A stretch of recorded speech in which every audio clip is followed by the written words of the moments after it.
Welcome back, amazing humans, to part 3 of your directions. You are going to write about it. So now that we've analyzed the story and we've talked about it and you have quotes and things in your notes, I want you to think about how you can explore one aspect in a deeper way.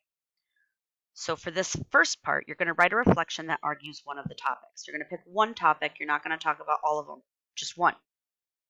You can choose: did the fakir's spell on the monkey's paw teach people not to try to change fate?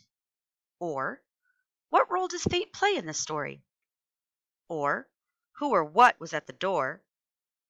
Or, were Sergeant Major Morris's actions in giving the paw away responsible? Or, how does foreshadowing make the story interesting? Or, why is this a scary story or not a scary story?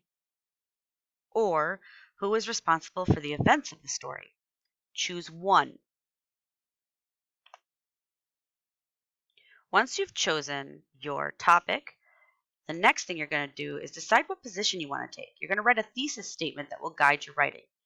Thesis statement, restate and answer, or topic sentence, they all mean the same thing. Okay?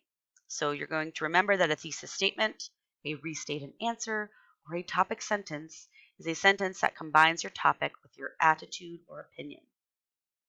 Here's an example. Foreshadowing is used in the short story The Monkey's Paw to create suspense. Write yours here. Not an example. Write your actual what you want to use. Next, choose evidence from the story you want to use to support your argument. Look at the quotes you already chose for the literary analysis activities you've already completed.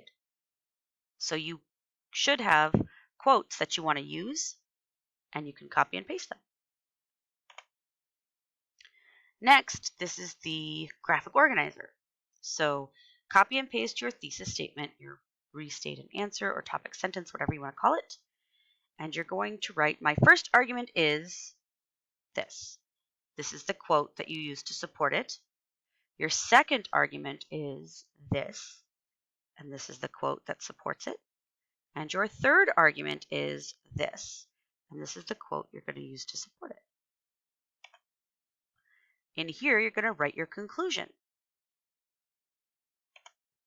Now you're going to put it all together and write a rough draft of your response. So draft your response. If you're using direct quotes, which you all are, make sure you put them inside quotation marks and you have a citation with the page number. And you can add another slide if you need to. Next, you're going to revise your rough draft. Okay? So follow these steps.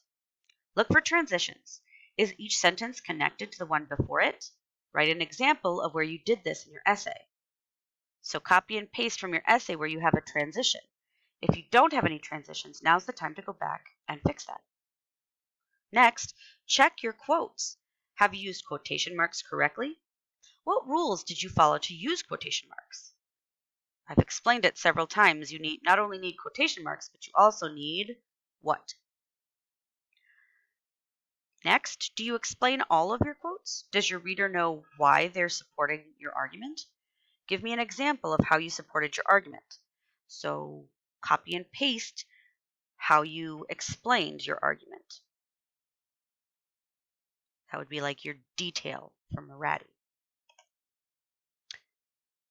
Then you're going to check to see that you have a concluding sentence that summarizes your argument.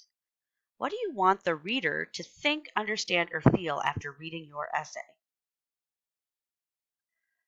Next, did you maintain a formal style? What does maintaining a formal style mean? It means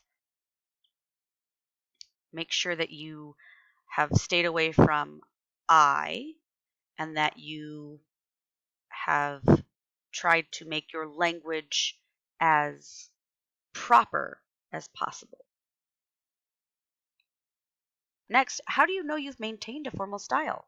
So here you could copy and paste where you have maintained a formal style as evidence that you have done that.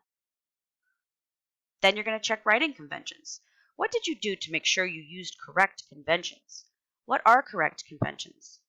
Well, those are things like having a capital letter at the beginning of each sentence, having a period or proper punctuation at the end of each sentence, capitalizing proper nouns and names, things like that. Here is the last part of your writing. So what you're going to do is you're going to grade yourself, and you can grade yourself with a 5, which is excellent, 4, which is good, 3, which is average, or 2 to 0, which is below average or missing. Okay? Is your argument clear? Do you use 3 pieces of evidence from the text to support your argument? Have you fully explained your evidence and how it supports your argument? Did you include a concluding sentence? Did you use quoted material correctly? Did you maintain a formal style throughout your writing? Did you use conventions correctly? And then you're going to add up your total and give me 2 comments about your experience writing this response. And that's the end of your packet. So good job for making it here. Good luck. And that's Mrs. DeLong over and out. Roger, Roger, 10-4.